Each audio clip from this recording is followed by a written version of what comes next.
The doors of the Galactic Council chamber weighed more than a human starship. They were made from compressed neutron star material, forged in the heart of a dying sun, and they had not opened for an uninvited species in over 10,000 years. Today, they opened for humanity. Ambassador Richard Kane walked through those doors alone. He was 53 years old, gray at the temples, and wore a simple black suit that cost less than the jewelry on any single alien delegate in that chamber. Behind him, the doors groaned shut with a sound like thunder. The chamber stretched before him like a cathedral built by gods. 17,000 seats rose in spiraling tiers toward a ceiling lost in artificial clouds. Representatives from 400 species filled those seats, beings of light and shadow, flesh and metal, liquid and crystal. Some had ruled empires before Earth's sun existed. Others commanded fleets that could glass a planet in. Minutes dot, and all of them were staring at the single human standing. In the center of the floor, High Chancellor Morvax descended from the central platform on a column of anti-gravity light. He was Velthari, a species of towering insectoids with chitinous armor and compound eyes that saw in 17 spectrums. His voice echoed through the chamber like the judgment of ancient gods. Richard Kane of Earth, you stand before the Galactic Council to answer for your species' violations of the Sovereignty Compact. How do you plead? Richard looked up at the Chancellor. He looked at the thousands of alien faces watching him with contempt, curiosity, or hunger. He looked at the Dominion delegation, massive reptilian warriors who had demanded this trial. He looked at the evidence floating in holographic displays around him, showing human ships in restricted space, human weapons that violated treaties, human colonies on worlds claimed by elder species. And then Richard Kane smiled. Distinguished members of the Council, he said, I plead not guilty. Laughter rippled through the chamber. A human, a member of a species that had achieved faster than light travel barely 60 years ago, was defying the most powerful governing body in the galaxy. Chancellor Morvax's compound eyes glittered with something that might have been amusement. You deny the evidence before you? Your ships were captured in Dominion space. Your weapons were confiscated and analyzed. Your colonies exist on worlds granted to the Moldari hegemony 3,000 years before your species discovered fire. I deny nothing, Richard said calmly. I simply reject your authority to judge us. The chamber fell silent. In 10,000 years, no species had spoken those words to the Galactic Council. Lord Vorth of the Moldari hegemony rose from his seat. He was 12 feet tall, covered in scales that shimmered like oil on water, and his eyes burned with barely contained fury. You dare? You insignificant creatures dare to reject the Council? We could destroy your entire civilization in a single day. Richard turned to face the Moldari Lord. Yes, you could.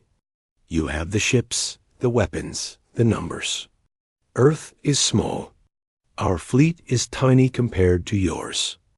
Our technology is decades behind the elder species. He paused, letting the words settle. And yet, here I am, not begging for mercy, not pleading for understanding. I am here to deliver a message. He reached into his jacket pocket. 100 weapons powered up around the chamber. Security drones descended from the ceiling. Every guard in the room aimed at his heart. Richard withdrew a small data crystal and held it up to the light. This contains 3 things, he said.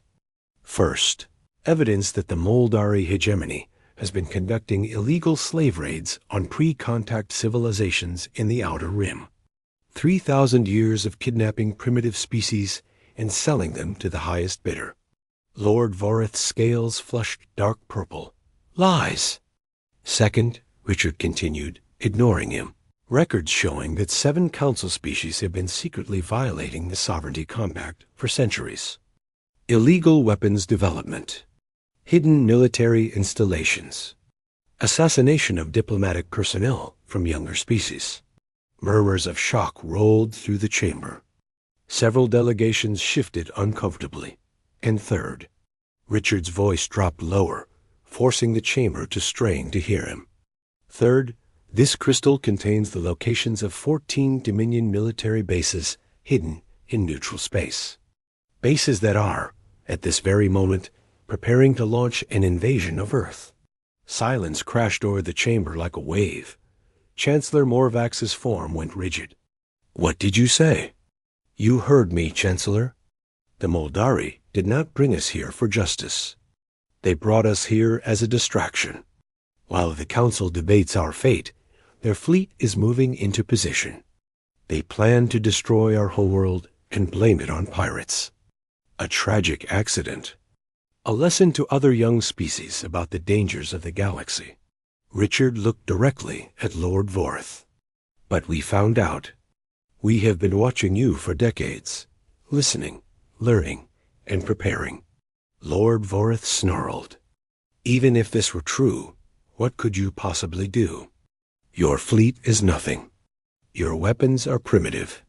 You are insects beneath our notice." Richard nodded slowly. "Yes, that is what you believed. That is what you wanted to believe." He turned to address the entire council. 60 years ago, humanity made first contact with the galaxy. We were naive, hopeful. We thought we had found a community of enlightened civilizations. His expression hardened.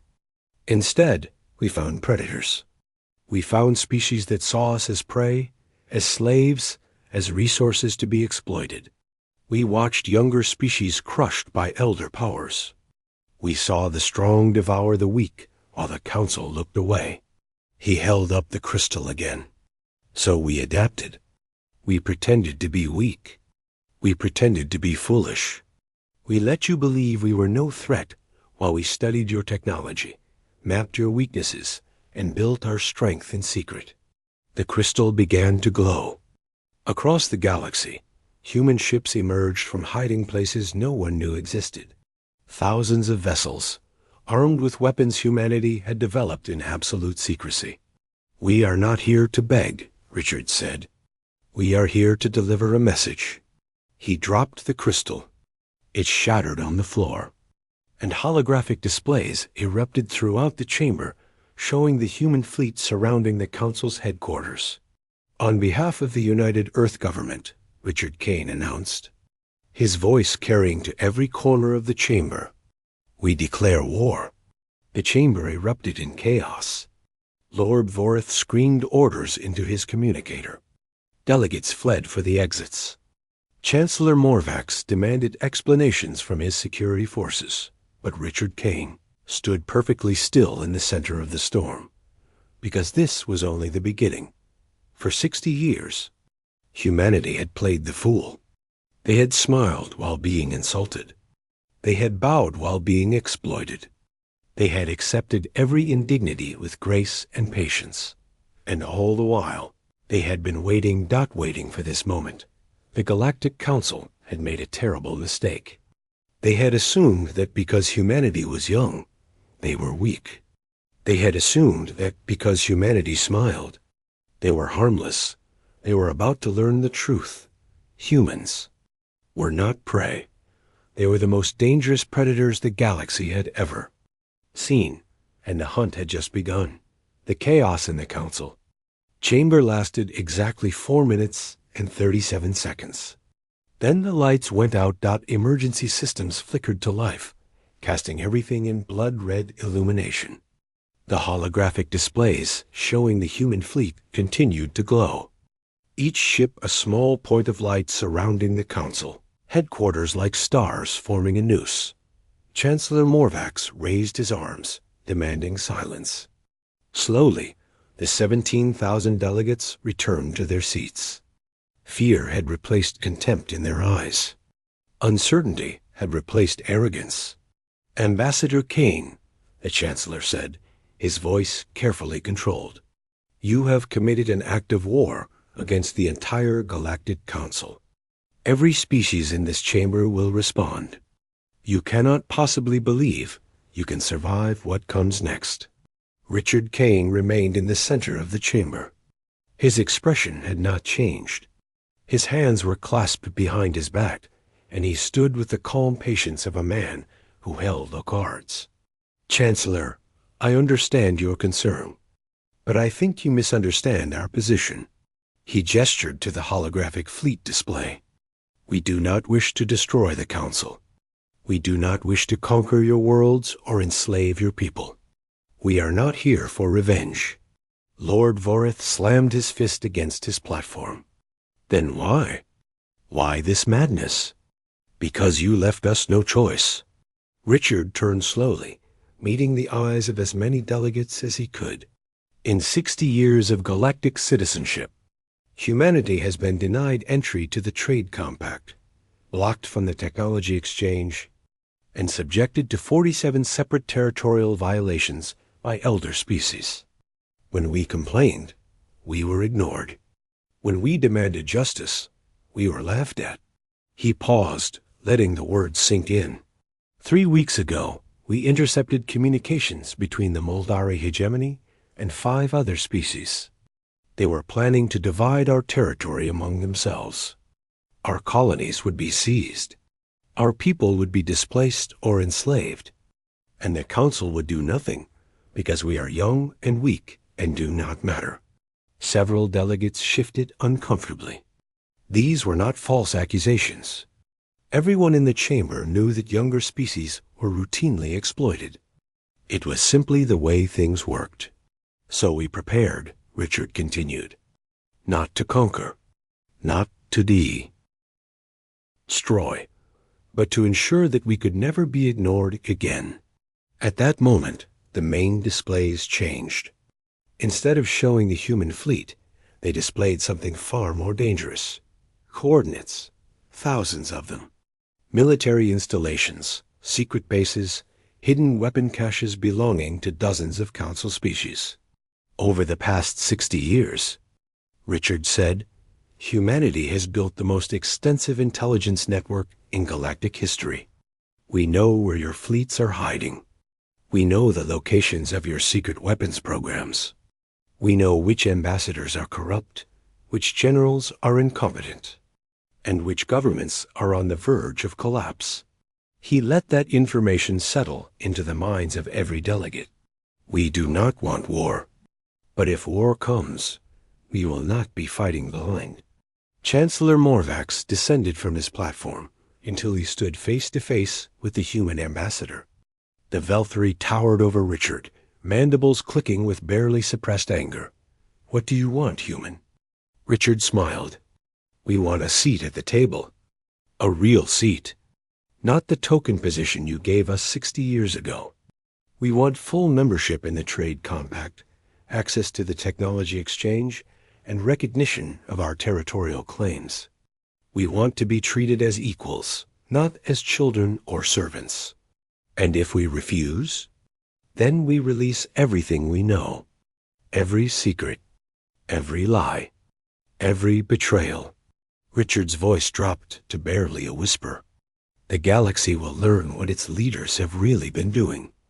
The species that have been oppressed will learn who has been oppressing them. The alliances that hold your civilization together will crumble into dust.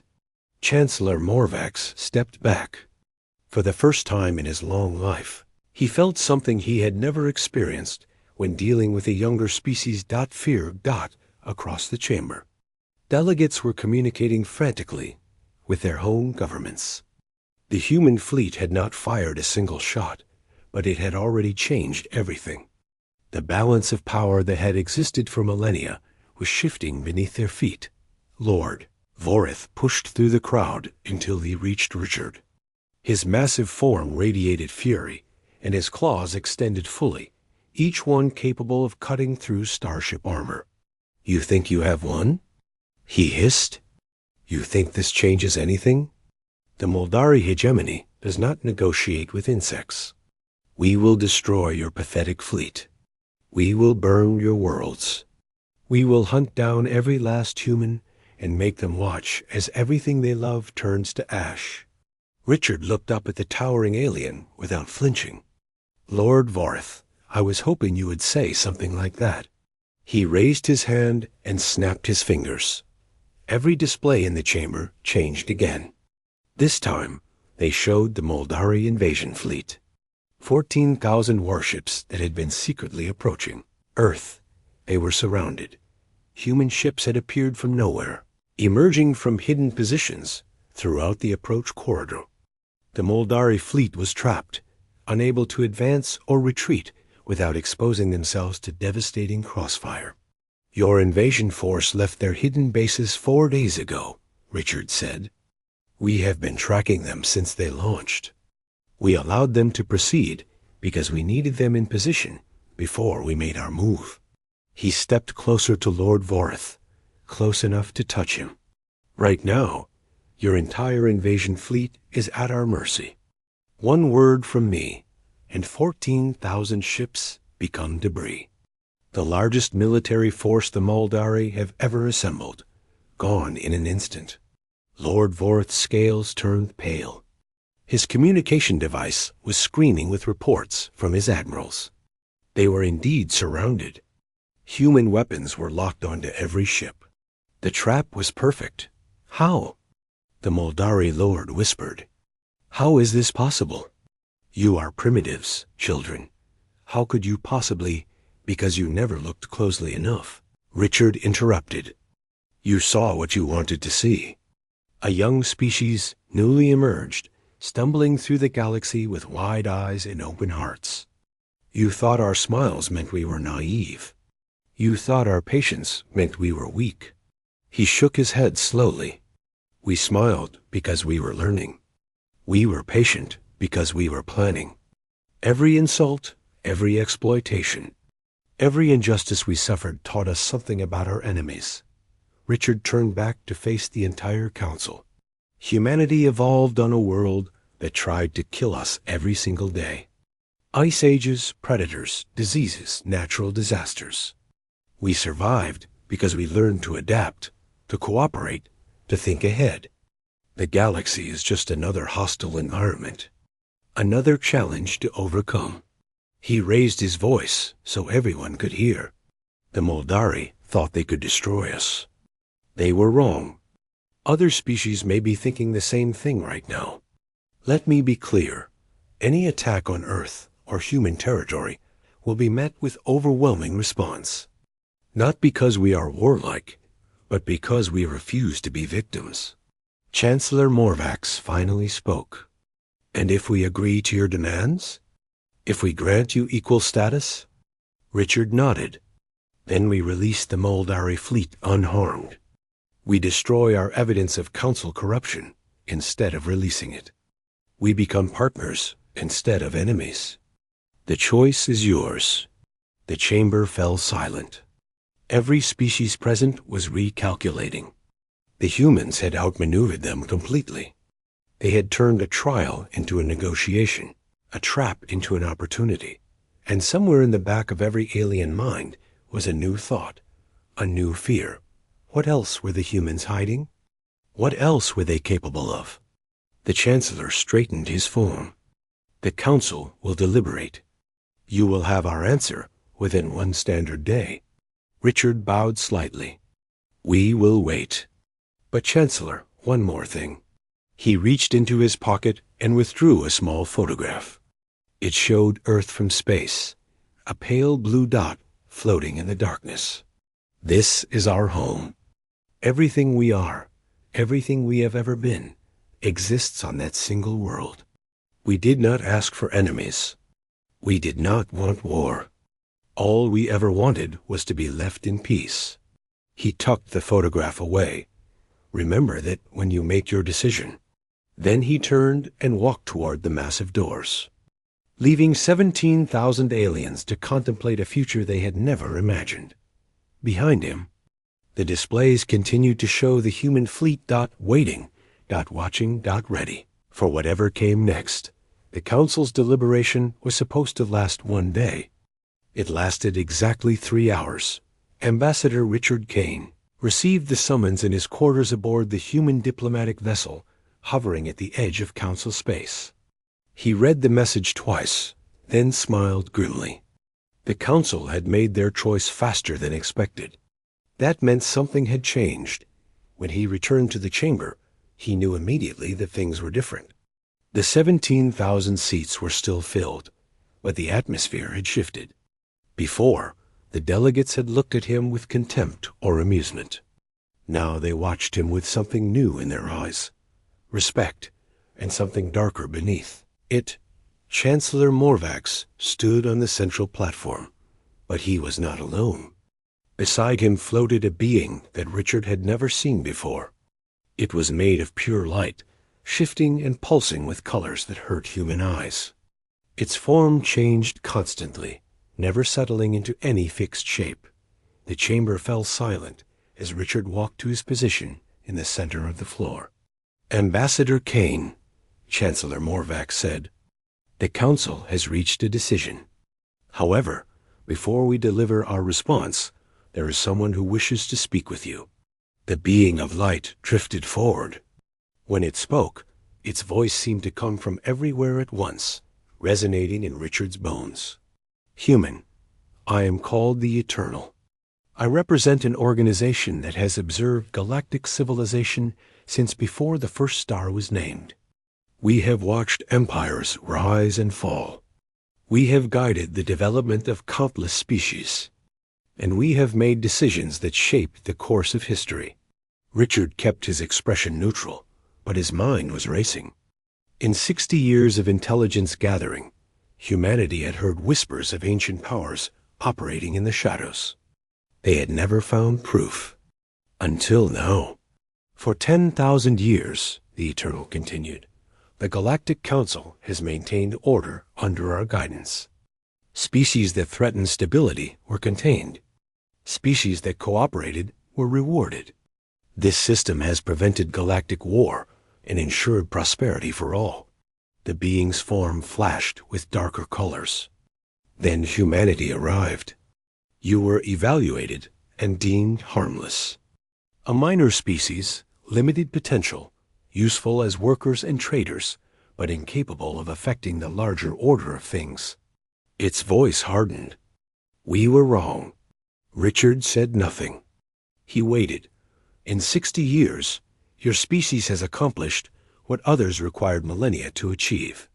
You have built a military capability that rivals elder species. You have created an intelligence network that penetrated our most secure operations. You have demonstrated strategic thinking that surpasses our predictive models." The Eternal moved closer, its light becoming more intense. "You are a threat to the established order, a threat that must be addressed." Finally, Richard spoke. "And how do you plan to address us?" "The Council has agreed to our recommendation. Your demands for equal status are denied. Your fleet will stand down immediately. Your intelligence networks will be dismantled under supervision. Your military technology will be surrendered to the Council for safekeeping." The Eternal's form stabilized into something almost humanoid. "In exchange, Earth will be permitted to continue existing. Your species will be protected from exploitation by elder powers. You will have peace." Richard looked at the being of light, then at Chancellor Morvax, then at the thousands of delegates watching in tense silence. "And if we refuse? Then the full weight of galactic civilization will fall upon you. Not just the Moldari, not just the Council species. Every fleet, every weapon, every resource will be directed toward one goal: the complete elimination of the human threat." The Eternal's voice carried no emotion. "You are clever, human, but you are not powerful enough to fight everyone. Accept our terms, and your species survives. Refuse, and you will be erased from history." The chamber waited. Every eye was on Richard Kane. The humans had shown themselves to be dangerous, but they were still one species against hundreds. Against thousands, against something that had been manipulating galactic affairs for 10,000 years. Richard took a deep breath. Then he laughed. The sound echoed through the chamber, sharp and unexpected. Several delegates flinched. The Eternal's form flickered with confusion. "You think this is amusing?" the being demanded. "I think," Richard said, still chuckling, "that you have made the same mistake as everyone else. You looked at our fleet and saw our strength. You looked at our intelligence network and saw our threat. You calculated our military power against yours and decided you could still crush us." He stopped laughing. His eyes went cold. "But you forgot to ask the most important question." He raised his hand. On the displays around the chamber, new information appeared. Not fleet positions, not military intelligence, financial records, trade agreements, communication logs, scientific data. For 60 years, Richard said, humanity has not just been building ships and gathering secrets. We have been making ourselves essential. Human engineers work in shipyards across 40 species. Human doctors serve in hospitals on 300 worlds. Human traders handle logistics for half the Council's commerce. Human scientists contribute to research programs throughout the galaxy. He gestured at the displays. If you destroy Earth, you do not just lose one species. You lose the workers who keep your stations running, the programmers who maintain your computer networks, the analysts who manage your economies. We have made ourselves the invisible foundation of your civilization. The Eternal's form pulsed with agitation. You are bluffing. No species could embed itself so deeply in such a short time. Can't they? Richard smiled coldly. Humans are social creatures. We make friends. We build relationships. We become indispensable without anyone noticing. Your own people invited us in because we were helpful, hardworking, and harmless. He turned to address the full council. Right now, there are over 2 billion humans living and working throughout galactic space. They are teachers, engineers, doctors, traders, scientists, and administrators. They are integrated into every level of your societies. His voice hardened. If you attack Earth, they will not simply vanish. They will resist. Some will sabotage your systems. Others will organize refugees. A few might take more direct action. Can you afford to have 2 billion potential insurgents scattered across your territory? Chancellor Morvax's form trembled. You would sacrifice your own people? No. I am pointing out that you cannot remove us without destroying yourselves. Richard faced the Eternal directly. You have spent 10,000 years maintaining stability. What happens when 2 billion humans suddenly become enemies inside your borders? What happens when the species they have befriended realize what you are doing? What happens when the truth about your shadow government becomes public knowledge? He stepped forward, his voice rising. You think you control a galaxy, but control is an illusion. The only reason your system works is because people believe in it. The moment they stop believing, the moment they see you as tyrants instead of protectors, everything you have built collapses. The Eternal was silent for a long moment. When it spoke again, there was something new in its voice, something that sounded almost like doubt. What do you want, human? What would satisfy your species? Richard shook his head. I already told you. We want equality.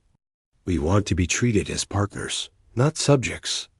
We want a seat at the real table, not the puppet show you present to the galaxy. He met the Eternal's shifting gaze. You have been ruling from the shadows for 10 millennia. Perhaps it is time to step into the light. Let the galaxy see who really makes the decisions. Let them choose whether to accept your guidance or chart their own course.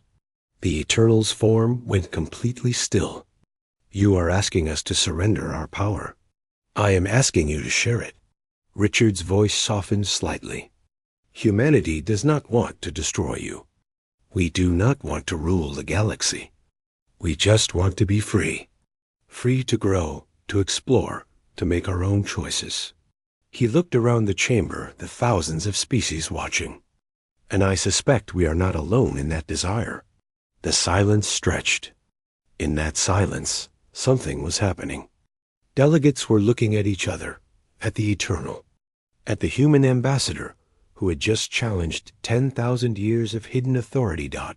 And in their eyes, Richard saw the first sparks of something revolutionary. Hope. The Eternal finally spoke. The Council will deliberate further. This matter is more complex than we anticipated. It began to fade, retreating into whatever dimension it called home. But before it vanished completely, Richard called out, "One more thing." The being paused. "We know about the others," Richard said quietly. "The species you erased from history. The civilizations you decided were too dangerous to exist. We found the records. We found the graves." The Eternal's form flickered with something that might have been fear. "We remember them," Richard said. "And we will make sure the galaxy remembers them too." Then the being was gone, leaving 17,000 delegates to contemplate a future where everything they thought they knew was about to change. Richard Kane stood alone in the center of the chamber. Waiting. Because humanity had learned long ago that the most dangerous moment in any battle was not the beginning. It was the moment right before the end. The attack came without warning. Ambassador Richard Kane was reviewing intelligence reports when the first explosions tore through the human diplomatic vessel. The ship lurched violently, throwing him against the wall. Alarms screamed through every corridor. Emergency lights bathed everything in crimson. His communication device crackled to life.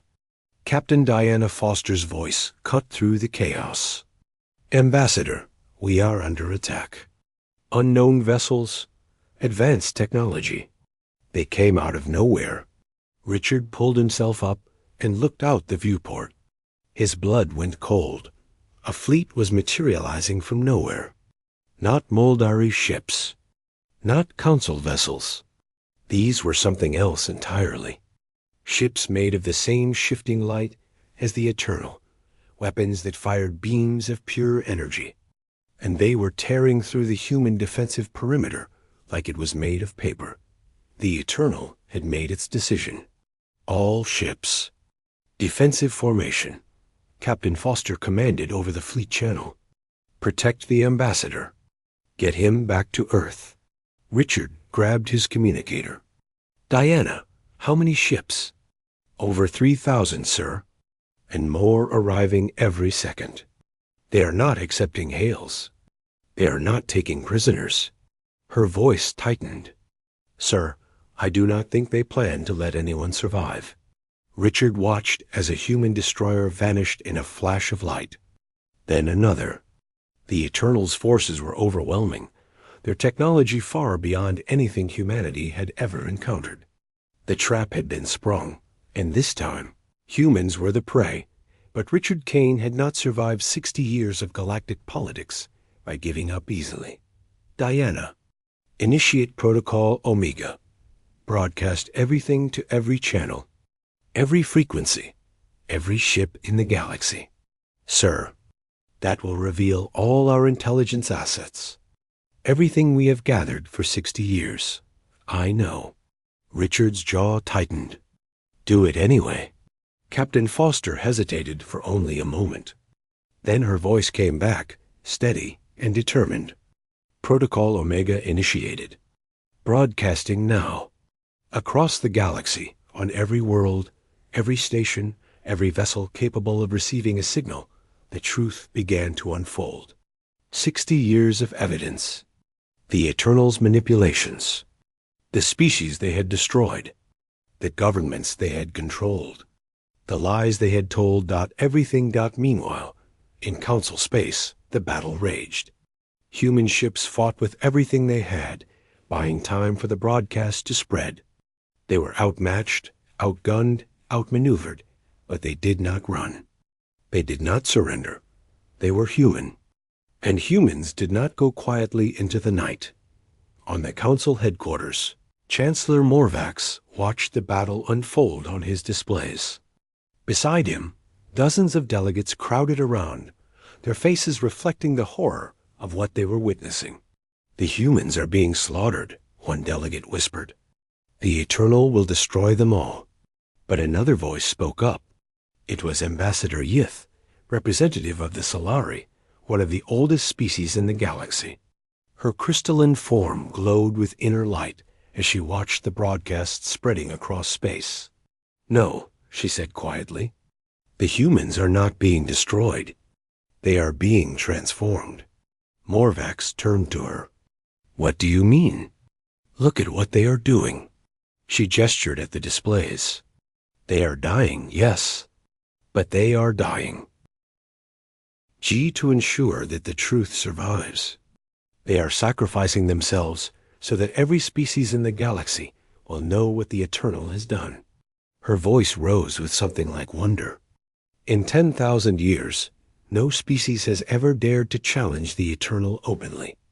The humans are doing it, knowing they cannot win. Do you understand what that means?" Morvax stared at the battle. Human ships were forming a wall between the Eternal's fleet and their broadcasting vessels. They were being torn apart, but they held the line. They held it with determination that defied logic. "They are showing us," Yith continued, "that it is possible to resist, that the Eternal are not gods. That fear is not the only option." Across the galaxy, her words were being echoed in a million different ways.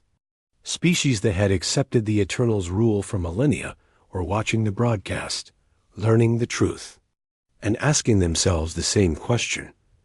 If these young humans could stand against the Eternal, why could they not do the same? On his damaged vessel, Richard Kane fought to stay alive. The ship shuddered with every impact, systems failing one after another. Half his crew was dead. The rest were fighting fires, sealing breaches, keeping the broadcast running for as long as possible. A new signal cut through the static. A voice Richard did not recognize. "Human Ambassador, this is Commander Vorith of the Moldari Rebellion. We are receiving your broadcast. We are coming." Richard blinked. "Moldari Rebellion? Lord Vorith has ruled our people through fear and lies for too long. Your evidence showed us the truth. We have seized control of the invasion fleet. 14,000 ships are now under my command, and we are moving to support your position." Before Richard could respond, another voice joined the channel. Then another. Then a dozen more. Species that had been enemies for centuries were declaring their support. Governments that had bowed to the Eternal for millennia were breaking their chains. The broadcast had done more than reveal the truth. It had sparked a revolution. The tide began to turn. Moldari warships arrived first, their massive hulls smashing into the Eternal's flank. Then came Silari vessels, ancient ships that had not fired their weapons in a million years. Then others, dozens of species, hundreds of ships, all converging on the battle. The Eternal's forces faltered. They had expected to crush a single species. Instead, they faced a coalition that grew larger by the minute. On the council headquarters, Chancellor Morvax made a decision that would define his legacy. He activated the emergency protocols and broadcast his own message to every council species. "This is High Chancellor Morvax. The Galactic Council hereby withdraws its recognition of the Eternal's authority. All council forces are ordered to engage the Eternal fleet immediately. We stand with humanity." The effect was immediate. Council warships throughout the region changed course, joining the growing armada. The Eternal's fleet, overwhelming just minutes ago, was now surrounded. Richard Kane watched through his cracked viewport as the impossible happened. Enemies became allies. Rivals became partners. The galaxy united against its hidden masters. And at the center of it all, human ships continued to fight. Damaged, dying, but unbroken, the Eternal's flagship, a massive vessel of pure light, broadcast a final message. The voice was filled with rage and disbelief. This changes nothing. We have existed for millions of years. We have survived countless uprisings. You cannot defeat us. We are eternal. Richard Kane opened the channel. His voice was hoarse, his body battered, but his words carried across the battlefield. You are wrong. Nothing is eternal. Empires fall. Tyrants die. The only thing that lasts is the courage to stand against injustice. He looked at the united fleet surrounding the Eternal's forces. You ruled through fear and secrecy. Now the fear is gone, and your secrets are exposed. You have nothing left but the power to destroy. And destruction is not rule. It is the last resort of the defeated. The Eternal did not respond. Captain Foster's voice came through the static. Ambassador, their flagship is powering weapons. They are targeting the Council headquarters. If they fire, millions will die. Richard closed his eyes. In that moment, he saw Earth. He saw his family. He saw everything humanity had fought for. Then he opened his eyes and gave his final order. All human ships. Ramming speed. We stop that weapon, whatever the cost. The remains of the human fleet turned toward the Eternal flagship. Battered, broken, but undefeated, they accelerated to maximum velocity. They would not let the galaxy burn. They would not let fear win. They would stand. As humans had always stood, between darkness and hope, the ships closed in, the weapon charged, and across the galaxy. Every species watched, holding their breath, waiting to see if courage could triumph over. Power Dot waiting to see if humanity's sacrifice would be enough. Human ships never reached the Eternal. Flagship, they did not need to Dot as the battered fleet. Accelerated toward certain destruction, something unprecedented happened. The Moldari commander, Vorith, had anticipated the Eternal's final move. His ships had been positioning themselves during the entire battle, waiting for exactly this moment. 14,000 Noldari warships fired simultaneously, not at the flagship itself, but at the weapon charging on its hull. The concentrated firepower of an entire invasion fleet struck a single point, overloading the weapon before it could fire. The resulting explosion tore the Eternal flagship apart from within. Richard Kane watched through his viewport as the vessel that had terrorized the galaxy for millennia came apart in a cascade of light and fire. The being inside, the creature that called itself the Eternal, had a single moment to realize what had happened. It had underestimated them. Not just humanity. Everyone. The remaining Eternal ships scattered. Without their leadership, without their flagship, they fled into the darkness between stars. Some were hunted down by the Coalition fleet. Others vanished into unexplored space.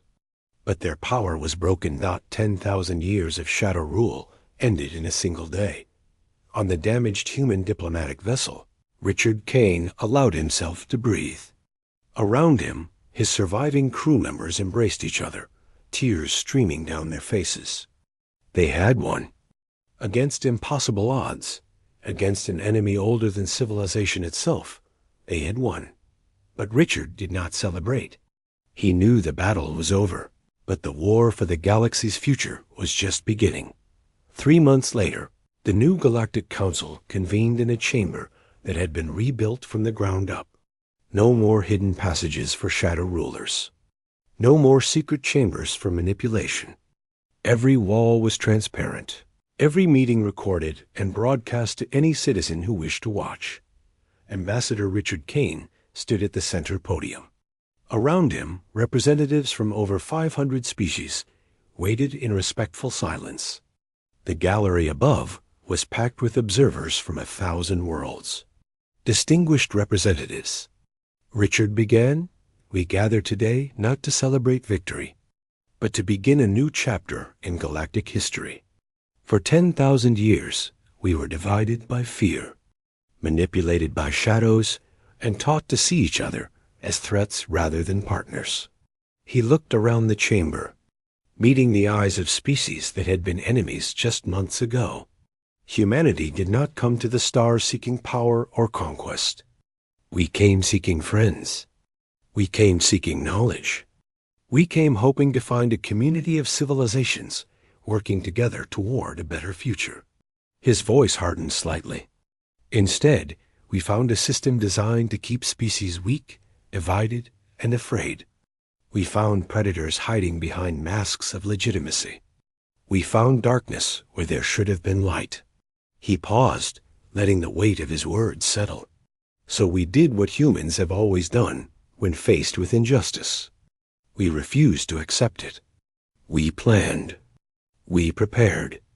We waited for the right moment. And when that moment came, we acted. Richard gestured toward the Moldari delegation, led by Commander Vorth, who now wore the ceremonial robes of the new Moldari government. But we did not act alone. The Moldari, once our enemies, became our allies. They too are victims of the old system, their government corrupted and their people deceived. He nodded toward the Silari delegation. The Silari, ancient watchers who had witnessed countless injustices in silence, finally chose to speak. Their voice gave others the courage to follow. One by one, he acknowledged the species that had joined the coalition.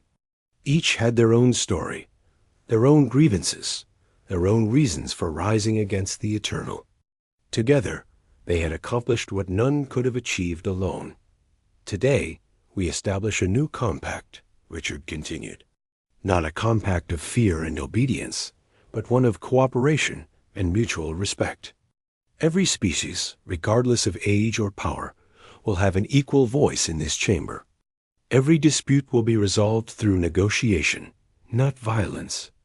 Every secret will be brought into the light. He pulled out a document, the same simple paper format that humans had used for their most important agreements for thousands of years. This is the Charter of the Free Galactic Union. It guarantees the sovereignty and tie of every member world. It establishes courts of justice where the weak can seek redress against the strong. It creates systems of mutual aid so that no species faces catastrophe alone. Richard looked directly at the recording devices, broadcasting his words across the galaxy. And it includes one provision that humanity insisted upon above all others. Article 1 of this charter states that no species shall ever be destroyed for being different. No civilization shall ever be erased from history for challenging authority. The right to exist, to grow, to make mistakes and learn from them, is sacred and inviolable. He set the document down on the podium. We called this charter the Free Galactic Union because freedom is what we fought for. Not just freedom for humanity, but freedom for everyone. The freedom to choose our own paths. The freedom to build our own futures. The freedom to stand as equals under the light of every star. Chancellor Morvax rose from his seat. In the months since the battle, he had become one of humanity's strongest advocates, working tirelessly to build the coalition that now filled this chamber. The charter has been reviewed by all member species, he announced. The vote will now be taken. All in favor of adopting the Charter of the Free Galactic Union, indicate your support. The chamber lit up. Every delegation, every species, every representative raised their symbol of approval. There was not a single dissent. For the first time in galactic history, the galaxy was truly united. As the applause filled the chamber, Richard Kane stepped back from the podium. His work here was done. Others would take up the task of building the new order, negotiating treaties, resolving disputes. The hard work of peace would continue for generations, but the foundation had been laid. Later that evening, Richard stood on the observation deck of the new human embassy, looking out at the stars. Earth was a tiny dot of light from here, barely visible among the millions of other stars. It seemed impossible that something so small could have changed so much. Captain Diana Foster joined him at the window. Her arm was still in a sling from injuries sustained during the battle, but she refused to rest. There was too much to do. "Quite a day, Ambassador," she said quietly. Richard nodded. "Quite a century." Diana smiled. "Do you think it will last?" "The peace, I mean. The unity. Species have been fighting each other for longer than we can imagine. Can that really change?" Richard considered the question for a long moment. Outside, ships from 100 different species moved through space, trading, exploring, building. A Moldari freighter passed a Solari research vessel, their crews exchanging friendly greetings over open channels. "I do not know," he admitted. "Peace is not a destination. It is a choice we have to make every single day. There will be conflicts, disagreements, maybe even wars. But today, we chose differently. Today, we proved that it is possible to break the cycle." He turned to face her. "Humanity spent 60 years pretending to be weak while we prepared for this moment. Now we need to spend the next 60 years proving that strength does not have to mean domination. We need to show the galaxy that power can be shared, that differences can be celebrated, that former enemies can become friends." Diana nodded slowly. "That sounds harder than winning the war." "It is," Richard agreed. "But it is also more important." He looked back at the stars, at the galaxy that humanity now called home. "We declared war because we had no other choice. We were facing extinction, and we refused to go quietly. But the war was never the goal. It was just the door we had to open to reach something better." Richard Kane, the man who had stood alone before the Galactic Council and changed the course of history, allowed himself a small smile. "We are not conquerors, Diana. We are builders. And now, finally, we have the chance to build something worth fighting for." Outside, the stars continued their eternal dance. New ships launched from 100 worlds, carrying explorers and diplomats, scientists and dreamers. The galaxy stretched before them, vast and mysterious and full of possibilities. And at the heart of it all, a small species from an unremarkable world continued, doing what they had always done, surviving, adapting, growing, proving that even the smallest voice can change the universe, proving that humanity was never alone. They had just been waiting for the right moment to show everyone what they could become together.